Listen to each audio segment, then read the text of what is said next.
मरियम नवाज इस वक्त तकलीफ से खिताब कर रही हैं। कारकुनान यहाँ पे ड्यूटी दें, कारकुनान इधर आ जाएं, कारकुनान हर जगह आ जाते, ये खुद कहीं पहुंचते ही नहीं। इससे बड़ा मजाक इस कौम की यूथ के साथ, इससे बड़ा मजाक इस कौम की आने वाली नस्लों के साथ और क्या होगा? मुझे बताएं, आप सब यूथ के नुमाइंदे मुझे हाथ उठा के बताएं कि ऐसे लीडर को आपका दिल भी करेगा लीडर कहने को?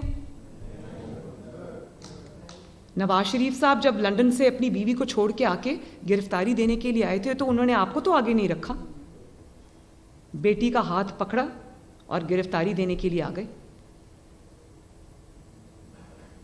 तो ये भी नौजवानों को भी 10 बार सोचकर अपने लिए पॉलिटिकल एफिलिएशन का इंतखाब करना चाहिए, 10 बार सोचकर।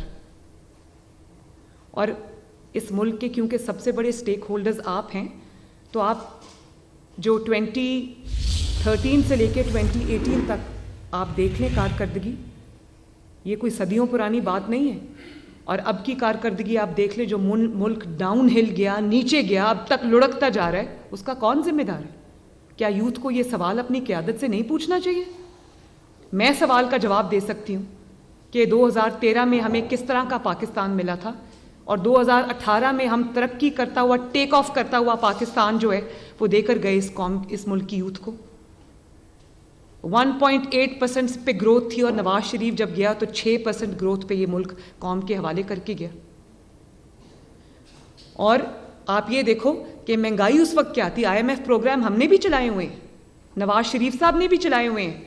वो IMF प्रोग्राम एक अपनी नौयत का तारीख में वाहिद प्रोग्राम था जिसको सक्सेसफुली नवाज शरीफ ने न सिर्फ पूरा किया बल्कि IMF प्रोग्राम के चलते हुए ना घी की कीमत बढ़ी, ना आटे की कीमत बढ़ी, ना रोटी की कीमत बढ़ी, ना बिजली की कीमत बढ़ी, ना चीनी की कीमत बढ़ी, ना सब्जियों की कीमत बढ़ी, ना गोश्त की कीमत बढ़ी, बल्कि कम होती रही। तो आज अगर हम सवाल करें तो किससे करें? जब मैं बाबा और जब मैं उसके हैंडलर्स की बात करती हूँ, इमरान की बात करती हूँ, तो मैं इसलिए बात करती हूँ कि कौम के सबसे बड़े मुजरिम और पाकिस्तान की यूथ को ये डिमांड करनी चाहिए कि इन मुलजिमों को, मुजरिमों को उनके कैफरे किरदार तक पहुंचाया जाए। इस मुल्क में इंसाफ होगा, इस मुल्क में अहल क़यादत होगी तो ये मुल्क आगे चलेगा, वरना ये मुल्क आगे नहीं जा सकता, ये मुल्क पीछे को जाएगा। दुनिया आप देखो, बांग्लादेश हमसे आगे निकल गया और हम क्या कर रहे हैं? और हमारे मुल्क में एक शख्स खुलेआम फितना फैला रहा है, इंतशार फैला रहा है, फसाद फैला रहा है, उसको हर किस्म की इजाज़त है, दंदनाता फिर रहा है। तो जब मैं ये बात करती हूँ नौजवानों, जब मैं ये बात करती हूँ कि इस मुल्क में पहले हिसाब किताब होगा, पहले इंसाफ होगा, फिर इंतखाब होगा, तो क्या मैं गलत बात करती हूँ?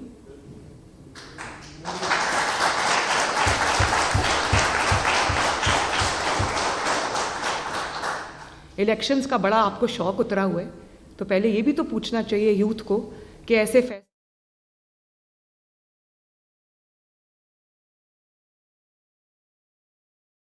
साहब आपके चीफ मिनिस्टर थे पंजाब के, उनसे पूछे बगैर असेंबली ज़बरदस्ती प्रेशर डलवा के असेंबली तोड़वा दी गई।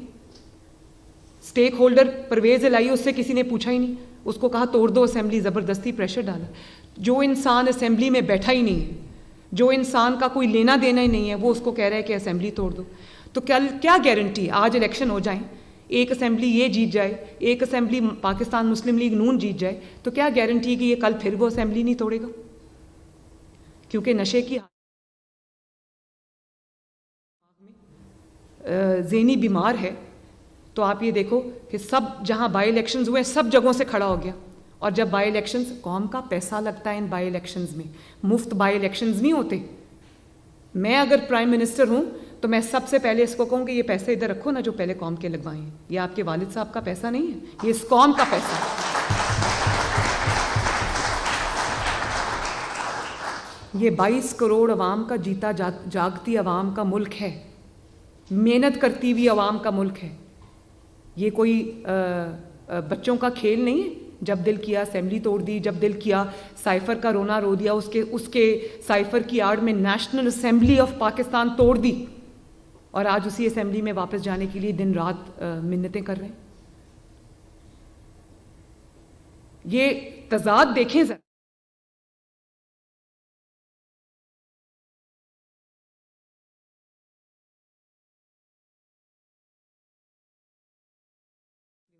किस इंसान के, जिसका सुबह फैसला कुछ होता है, दोपहर को कुछ होता है, शाम को कुछ होता है।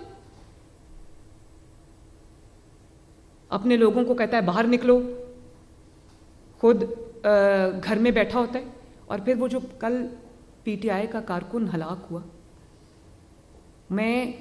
कल मेरा दिल खून के आंसू रोया जब मैंने रात को वो तस्वीर देखी।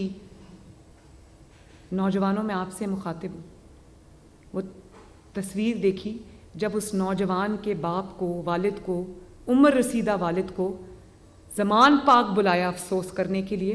वो साइड पे इस तरह बैठा हुआ था जैसा वो इनका कोई पेड मुलाजिम होता है। वो उसका बच्चा हलाक हुआ है, उसका बच्चा जान से गया है, और उसको बोला, और टांग पे टांग रखी हुई थी, जूते का मुंह उस बुजुर्ग की तरफ था। मैंने किसी भी सियासी कारकुन की इससे बड़ी तजलील नहीं देखी, इससे बड़ी तजलील मैंने नहीं देखी। तो जो अपने कारकुनों को, उसके वालिदैन को जो ये इज्जत देता है, उसने मुल्क के नौजवान को क्या इज्जत देनी है? ये सवाल उठते हैं ना। 10 नेशनल असेंबली की सीट से खड़ा हो जाता है, इलेक्शन जीत के वो सीट्स छोड़ देता है। ये कोई बच्चों का खेल है? मुल्क के पैसे लगते हैं इसमें, सारे पैसे इससे निकलवाने चाहिए।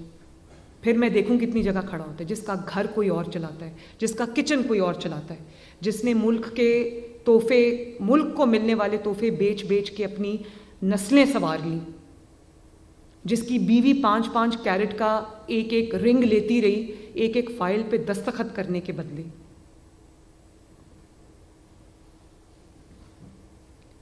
जिसने 4 साल में सवाए पैसा बनाने के और कुछ नहीं किया। ताकतवर को कानून के नीचे लाऊंगा। जो ताकतवर दोस्त था, 55 अरब रुपया 1.9 मिलियन पाउंड उसकी जेब में डाल दी, अपनी काबीना को भी नहीं बताया।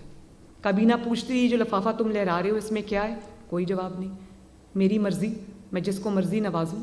वो प्रॉपर्टी टाइकून की जेब में पैसे इसने डाले। आपके वालिद साहब के पैसे तो नहीं थे, इस कौम के पैसे हैं। और आप ये देखें कि जब से बैसाखियां गई हैं, हमेशा से बैसाखियों पे था, चाहे वो जनरल कोई भी, जब से बैसाखियां गई हैं तब से इनकी अकल ठिकाने नहीं आ रही, इनको समझ नहीं आ रही इनके साथ हो क्या रहा है, क्योंकि आदत है इनको। तो क्या इस मुल्क में कौम के फैसले चलेंगे, नौजवानों के फैसले चलेंगे, या बैसाखियों के फैसले चलेंगे? ये तो फैसला अब हो जाना चाहिए।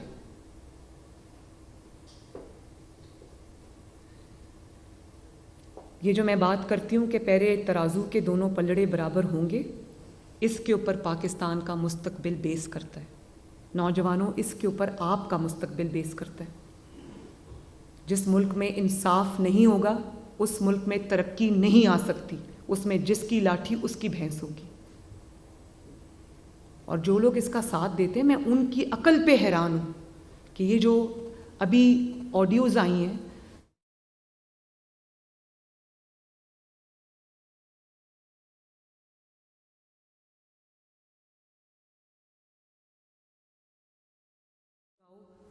बेंच फिक्सिंग हो रही, खुलेआम हो रही है।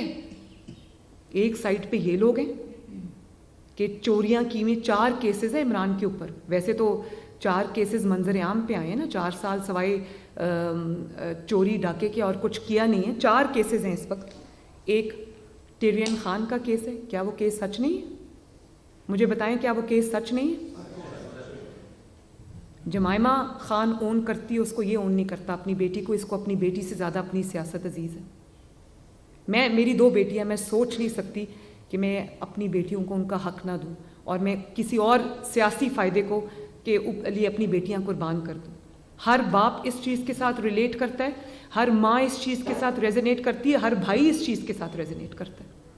आपको अपनी सियासत प्यारी है, लेकिन आपने अपनी बेटी को कि मुजरिम है आप, वो आपका नाम नहीं ले सकती, आप उसका नाम नहीं ले सकते। सोचो इससे बड़ी बदकिस्मती क्या होगी।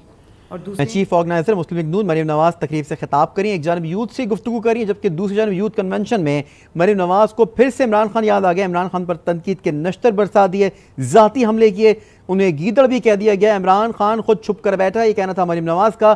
कारकुनों को आगे कर रहा है, जबकि दुनिया की पहली तहरीक है जिसमें लीडर छुप कर बैठा है।